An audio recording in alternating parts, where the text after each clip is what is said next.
Did you know that 89% of people who decide to change their lives give up within the first 21 days?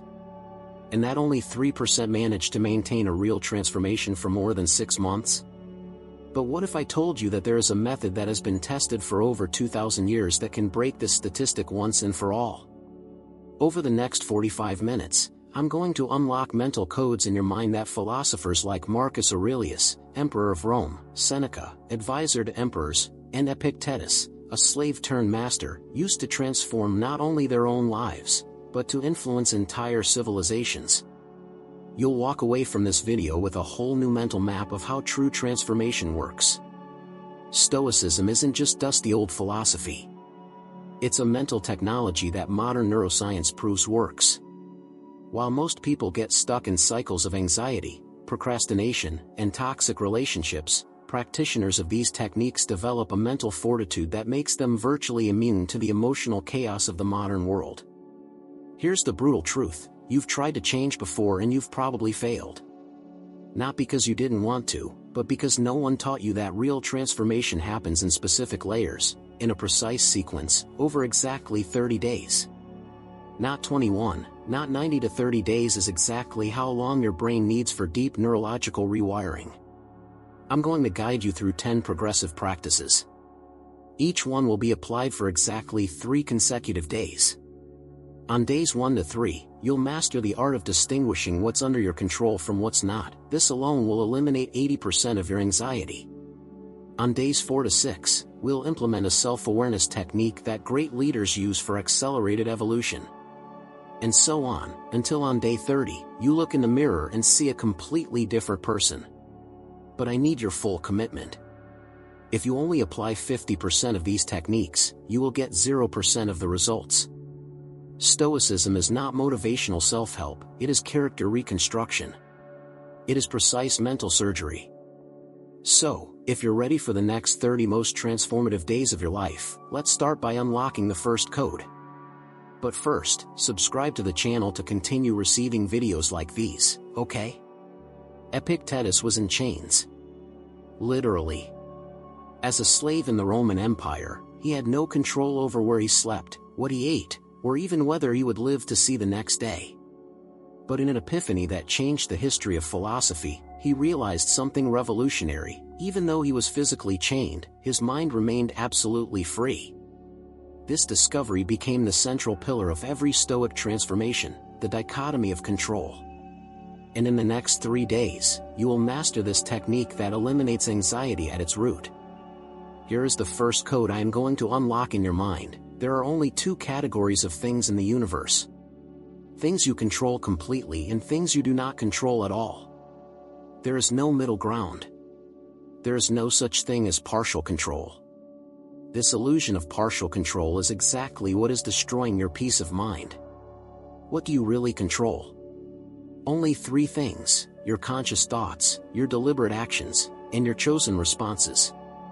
Everything else, and when I say everything, I mean literally everything, is outside of your control. Your boss's behavior, the traffic, the economy, the past, the future, even the results of your own actions. Yes, you heard that right. You don't even control the results of what you do. You can give your best in a presentation and it can fail due to external factors. You can be the best parent in the world and your child can make terrible decisions. You can take perfect care of your health and still get sick. But here's the freedom: when you stop trying to control the uncontrollable, you free up a huge amount of mental energy to focus on what really matters. Let's go to the practical application for the next 3 days. Day 1. Take a sheet of paper and divide it into 2 columns. Headline on the left: in my control. Headline on the right: out of my control. List all of your current concerns. Be brutal in your ranking. If you have any doubts about whether you have 100% control over something, go to the right column.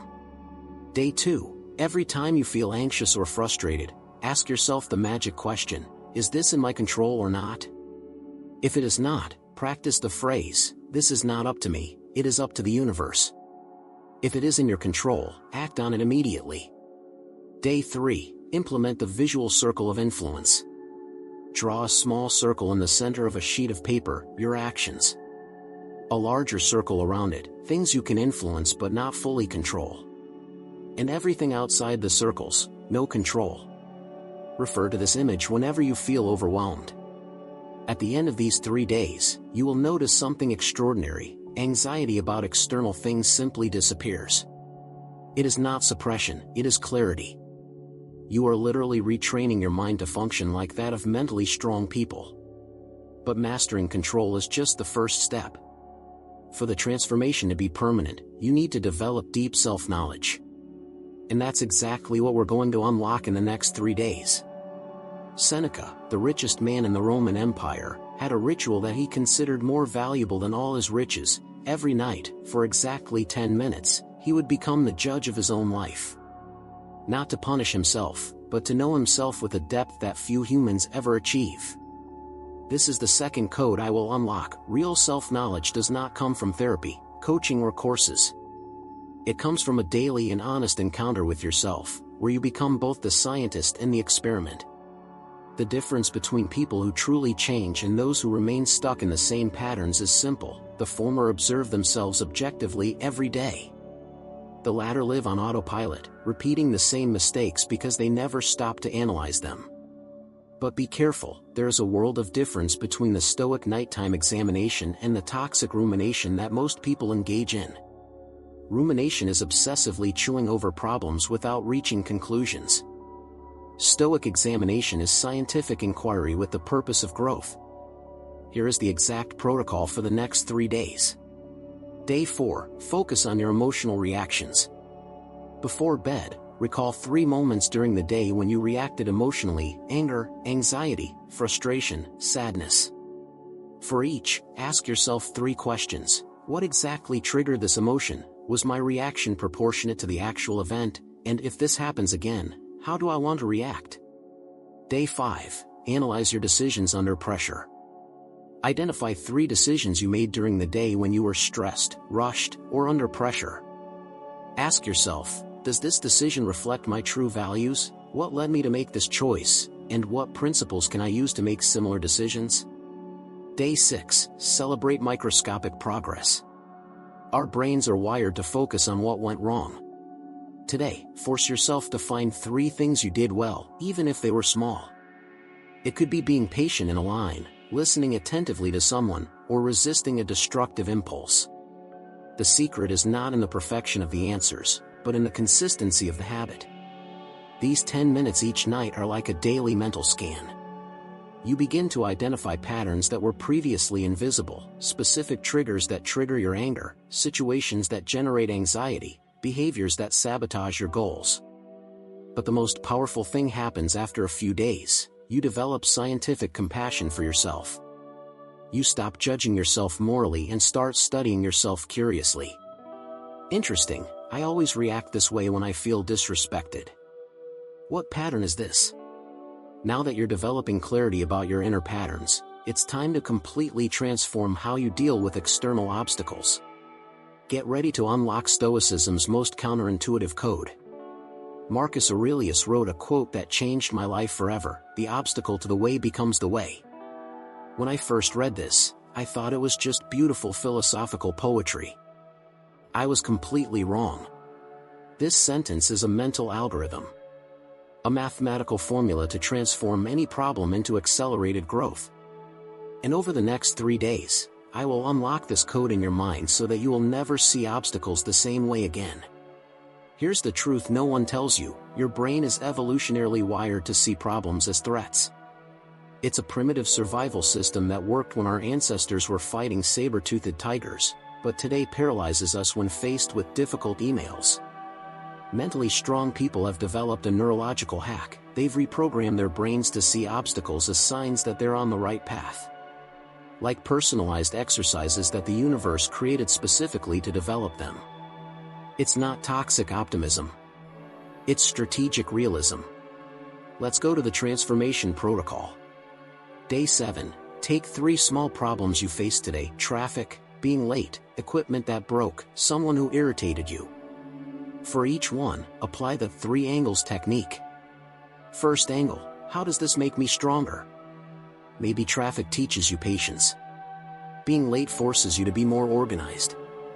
The annoying person trains you to maintain emotional balance. Second angle, what skill does this require me to develop? Problem solving, communication, adaptability, resilience. Third angle, what opportunity does this reveal? Sometimes a problem exposes a weakness you didn't even know you had, allowing you to strengthen it. Day 8, apply the same technique to interpersonal conflicts. That argument with your partner may be teaching you how to communicate your needs more clearly. That critical feedback from your boss may be pointing out exactly where you need to grow professionally. The trick is to ask, if I were the designer of my own life, what lesson would I program into this situation to teach myself? Day 9, now let's move on to the advanced level. Identify the biggest obstacle in your life right now. It could be financial, professional, relationship, or health-related. Apply the same process, but this time look for 5 potential benefits, not 3. Sound impossible? I get it. When I faced my worst personal crisis, the last thing I wanted to hear was about turning problems into opportunities. But when I finally applied this technique, I discovered that my crisis was forcing me to develop skills that I would never have developed voluntarily, and that have become my greatest strengths. Neuroscience confirms, brains that regularly practice obstacle reframing develop greater resilience to stress, more creativity in problem solving, and significantly lower levels of anxiety and depression. But there's a danger here. You might start to feel like you're becoming an annoying optimist who denies reality. So the next code I'm going to unlock is about developing real, not forced, gratitude through a technique that may initially seem pessimistic, but is actually revolutionary. I'm going to teach you the most counterintuitive technique in Stoicism. A practice that seems completely opposite to modern positive thinking, but which generates deeper, more authentic gratitude than any method you've ever tried. The Stoics called it premeditatio malorum, meditation on future adversity. But before you think that's morbid pessimism, let me unlock the code for you. It's not about expecting bad things. It's about deeply appreciating the good things while you have them. Here's the game-changing insight: your brain adapts quickly to positive things. That's why that dream job, perfect relationship, or major achievement stops moving you after a few weeks. You haven't lost the ability to be grateful, you've lost perspective. Premeditatio malorum is like magnifying glasses for gratitude. It doesn't create anxiety when done correctly, it creates appreciation. Days 10 to 12, we will practice. Day 10, take 5 minutes to imagine losing basic aspects of your life. Not in an anxious way, but in a contemplative way. What if you woke up tomorrow and couldn't walk? What if you lost your sight? What if you had nowhere to live or nothing to eat? Now come back to reality. Sit on your legs. Look around. Notice your home, your bed, your available food. Realize how these basic things that you take for granted are actually statistical miracles. Day 11, focus on relationships. Imagine for a few minutes that the most important people in your life are no longer here. Not morbidly, but as an exercise in perspective. How would you feel? What would you wish you had said or done? Right now, before you go to sleep, send a genuine message to these people. It doesn't have to be dramatic, just real. I was thinking about you and wanted you to know how much I appreciate you. Day 12, apply this to opportunities and resources. Imagine losing your job, your skills, your current possibilities. Not as a prophecy, but as a contrast. Then look with fresh eyes. The opportunities available to you today, the skills you possess, the resources at your fingertips. Even if your life isn't perfect, you have more than billions of people have ever had in human history. The result is impressive. Small problems lose their importance completely. You stop complaining about traffic when you remember you have a car. You stop getting angry at work when you remember you have a job. You stop criticizing people close to you when you remember you have relationships. But be careful, if you notice yourself becoming anxious instead of grateful, stop immediately. The technique should generate appreciation, not fear. Now that you're developing genuine gratitude, we need to work on an even more sophisticated skill, the ability to observe your own thoughts without being hijacked by them. Epictetus made a discovery that took modern neuroscience 2,000 years to confirm: you are not your thoughts. You are the observer of your thoughts. And this simple distinction is the difference between being a slave to your mind and being its master. This is perhaps the most powerful code I will ever unlock, the ability to create space between yourself and your automatic thoughts. When you master this, anxiety, anger, and impulsiveness completely lose their power over you. Here's what usually happens. A thought pops into your mind: I'm a failure, this person hates me, something terrible is going to happen, and you automatically assume that this thought is true and important. You merge with it. Mentally strong people have developed a different skill. They observe thoughts like someone watching clouds passing by in the sky. Interesting, but not necessarily real or relevant. Let's practice the next 3 days. Day 13, implement the inner observer technique. When an automatic negative thought arises, don't fight it or blindly accept it. Instead, mentally say, interesting, I'm having the thought that. For example, instead of I am incompetent, practice I am having the thought that I am incompetent. It sounds subtle, but it creates immediate psychological distance. You move from being a victim of the thought to an observer of the thought. Day 14, apply this to intense emotions. When you feel intense anger, anxiety, or sadness, ask yourself 3 scientific questions. Is this feeling based on facts or interpretations? If my best friend were in this situation, would I tell him he should feel this way? And what advice would I give to someone who is going through exactly this? The goal is not to suppress emotions, but to develop perspective on them. Day 15, practice the 10-second pause. Whenever someone says something to you that would normally make you react impulsively, a criticism, a provocation, an urgent demand, count mentally to 10 before responding. During those 10 seconds, notice your automatic thoughts popping up. How dare he talk to me like that? I have to defend my position, this is unfair. Just observe them, without acting on them immediately. You will often find that your first impulses are not your best impulses. The result of this practice is extraordinary. You develop what psychologists call cognitive flexibility. Instead of being held hostage by automatic mental patterns, you gain the ability to consciously choose how to interpret situations and how to respond to them. But mastering your thoughts is only half the transformation. The other half is creating a daily structure that keeps your mind functioning at its best. And that's exactly what we're going to build over the next 3 days. Marcus Aurelius woke up every morning at 4 a.m., not because he had to rule an empire, but because he discovered something that completely changed how he approached each day. The first 30 minutes after waking up determine the mental state of the next 16 hours. This is the 6th code I will unlock. Your mind in the morning is like hot metal, completely moldable. If you let the outside world mold you first, you will spend the whole day reacting.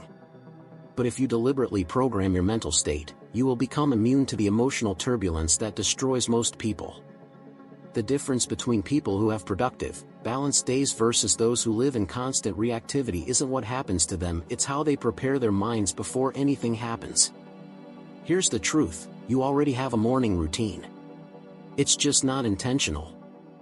You wake up, grab your phone, and bombard yourself with negative news, work messages, and social comparisons. Your brain goes into alert mode before you even get out of bed. Let's change that in the next 3 days. Day 16, implement the 15-minute basic routine. Before you pick up your phone or talk to anyone, do this: 5 minutes of reflecting on the 4 Stoic virtues. Ask yourself, how can I be wiser today? Questioning assumptions, learning something new. How can I be more fair? Treating everyone fairly, giving credit where credit is due. How can I be more courageous? Taking on a difficult conversation, stepping out of my comfort zone. How can I be more temperate?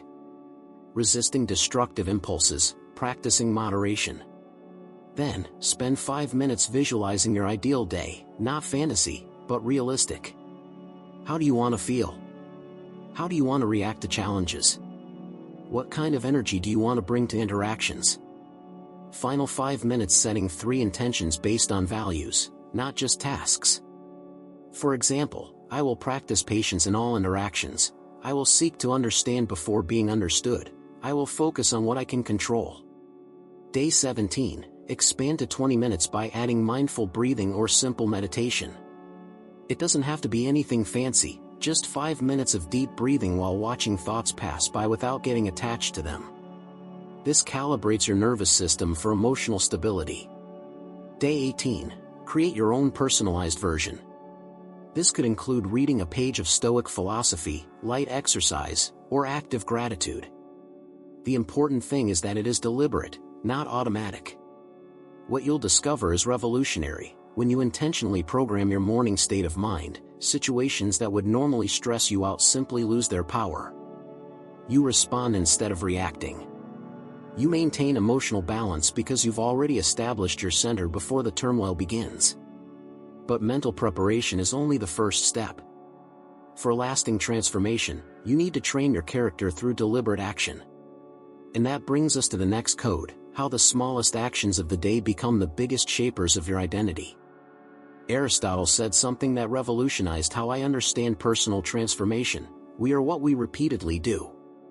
Excellence, then, is not an act but a habit. The Stoics took this even further. You don't have a character, you are a character that is constantly being built through thousands of daily micro-choices. This is the seventh code: your identity is not formed by grand gestures or dramatic moments. It is constructed invisibly and silently through how you act when no one is watching, when there are no apparent consequences, when the choice seems insignificant. Every time you choose to be honest in a small situation, you are strengthening your integrity.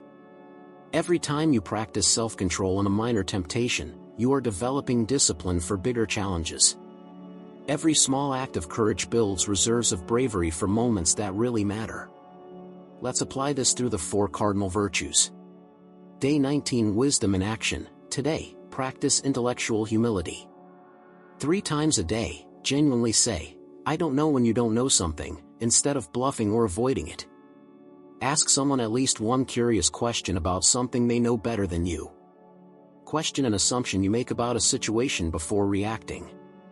Wisdom is not about knowing everything, it's about recognizing the limits of your knowledge and having genuine curiosity to learn.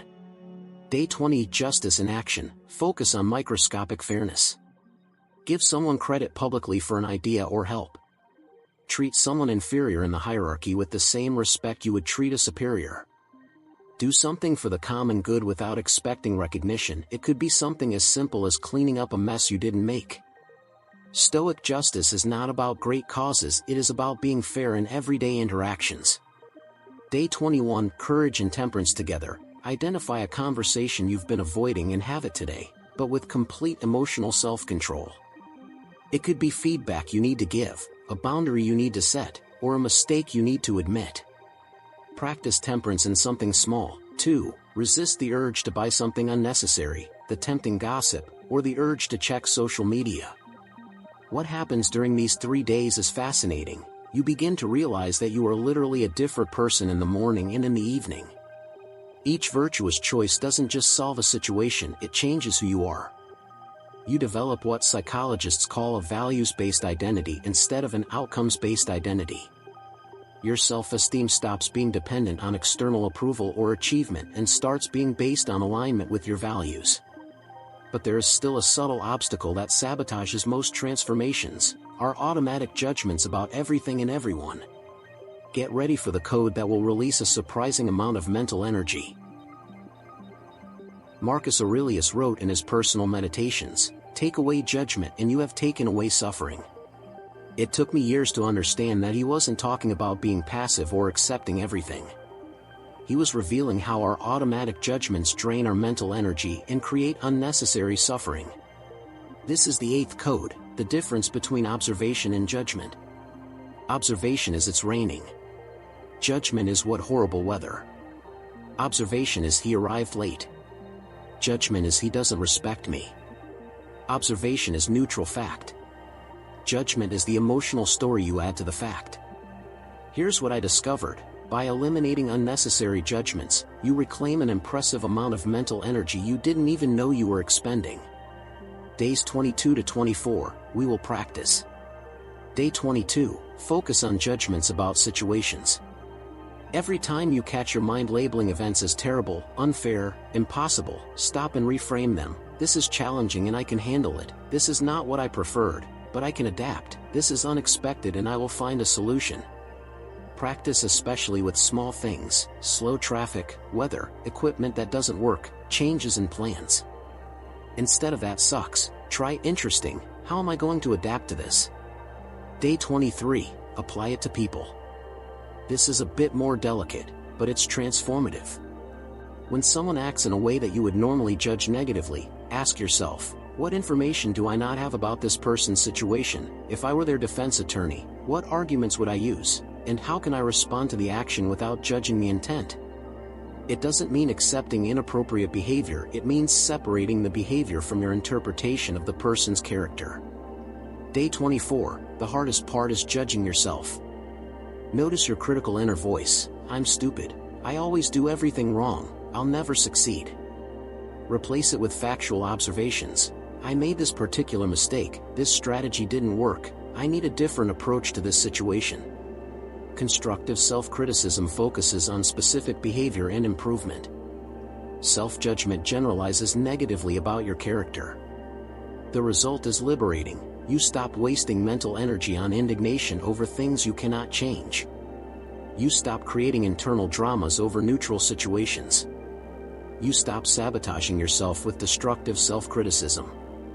You develop what we call radical acceptance, not passivity, but clarity about what is real versus what your emotional stories about reality are. But all this inner transformation only has real value when applied to relationships. And that's where we'll unlock the most practical code of all. Seneca had a complicated relationship with Nero, one of the most volatile emperors in history. As an advisor, he couldn't avoid difficult interactions, couldn't control the emperor's erratic behavior, but he developed an approach that not only preserved his sanity, it also allowed him to positively influence even toxic dynamics. This is the 9th code, and perhaps the most practical: relationships don't work when you try to change people. They work when you change how you relate to them. Here is the mental revolution that needs to happen: every person acts perfectly logically within their own worldview. Even behaviors that seem irrational or malicious make sense when you understand the person's beliefs, fears, experiences, and limitations. This doesn't mean accepting everything or being passive. It means developing strategic understanding that allows you to respond effectively rather than react emotionally. We will apply in the next 3 days. Day 25, family relationships. Identify the person in your family who irritates or worries you the most. Apply the imaginary biography technique. Imagine that you are going to write a biography of this person, focusing on how they became who they are. What experiences shaped their fears? What traumas explain their defenses? What insecurities are behind the behaviors that bother you? It's not about justifying inappropriate behaviors, but about understanding that they're not about you, they're about her. This understanding frees you from the need to take everything personally. Then, identify a way to interact that honors that understanding. Maybe it's setting boundaries with compassion. Maybe it's stopping trying to convince her of something.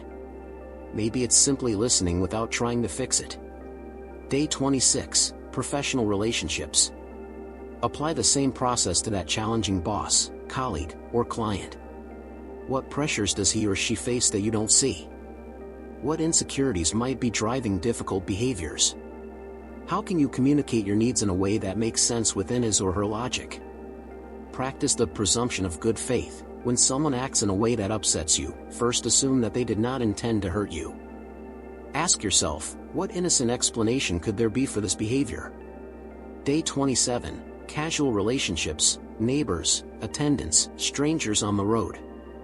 Practice seeing each person as someone fighting their own invisible battles. The grumpy attendant may be struggling with personal issues. The aggressive driver may be dealing with an emergency. This doesn't mean being naive, but rather developing emotional resilience to other people's attitudes. When you stop interpreting behaviors as personal attacks, you free up energy to respond strategically. The result is transformative. Conflicts decrease dramatically because you stop feeding reactive dynamics. Relationships improve because you start responding to people's real needs, not your projections onto them.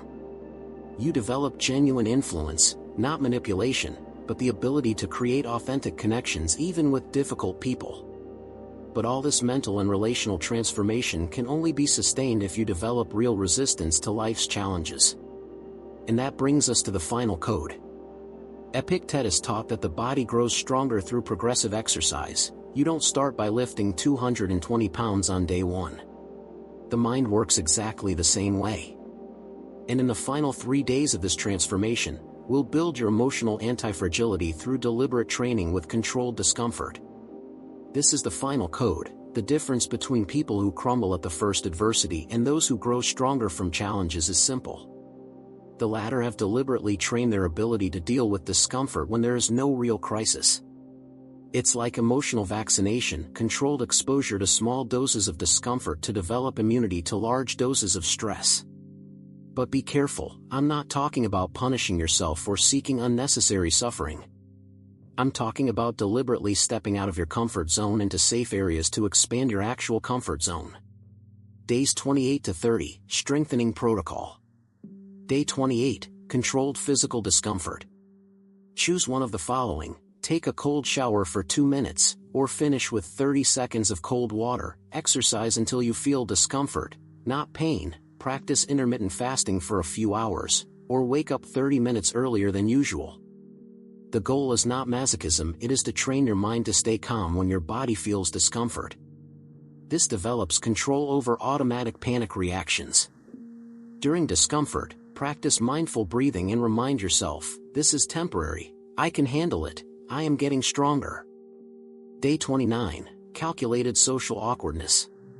Do something you would normally avoid out of shyness or fear of judgment. Genuinely compliment a stranger, politely ask for a discount, respectfully express a contrary opinion, or strike up a conversation with someone you would normally shy away from.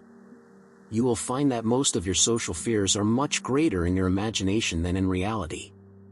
Day 30, Productive Emotional Discomfort. Have that conversation you've been avoiding. It could be about difficult feedback to give, a mistake to admit, a need to express, or a boundary to set. Or practice being alone with your thoughts for 20 minutes, no cell phone, music, TV, or any distractions. Just you and your mind. Notice anxieties arising and practice being present with them without running away. What happens during these 3 days is extraordinary. You develop deep confidence in your ability to deal with adversity. Not because you've become invincible, but because you've proven to yourself that you can remain functional and even grow through discomfort. You build what psychologists call self-efficacy, the evidence-based belief that you can face challenges and find solutions.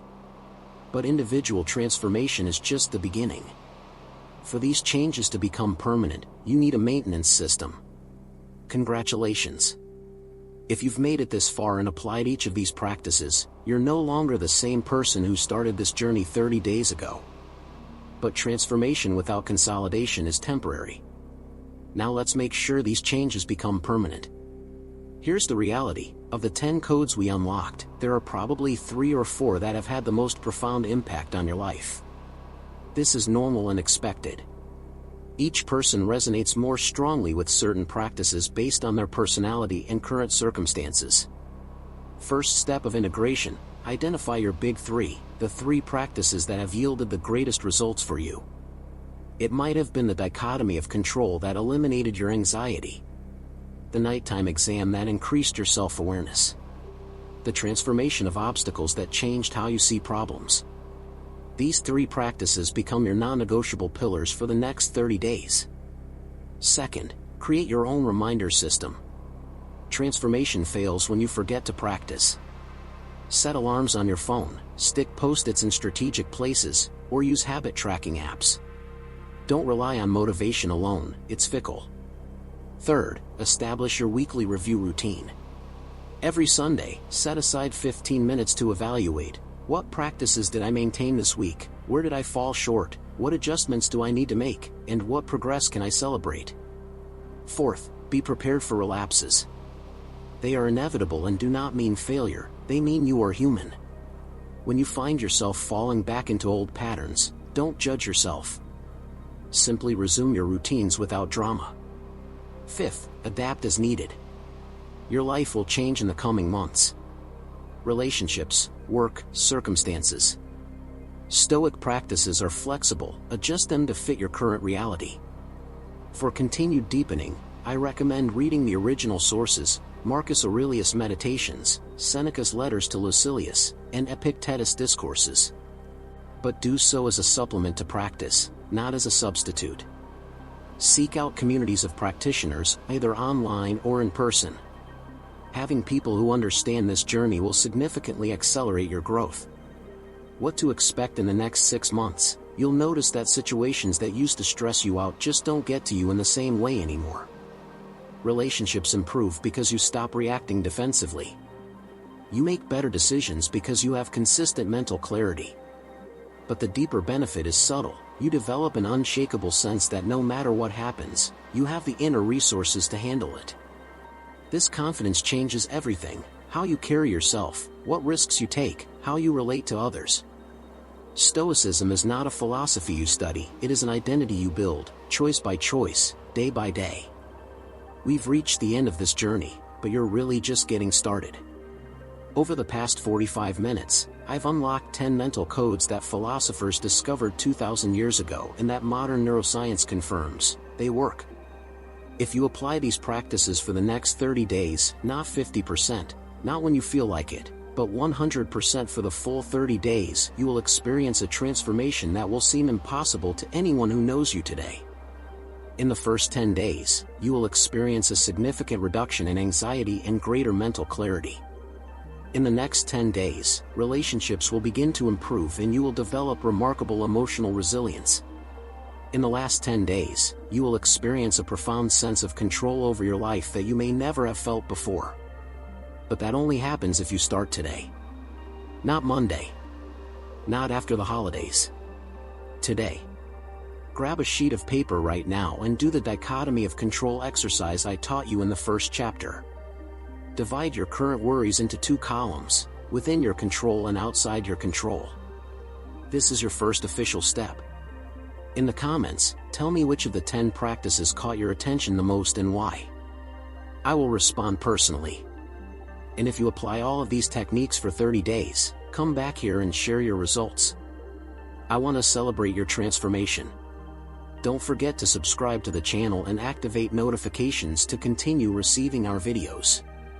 Remember the words of Marcus Aurelius: you have power over your mind, not external events. Realize this, and you will find strength. Your new life begins now. Don't waste another day being less than you can be. See you next time.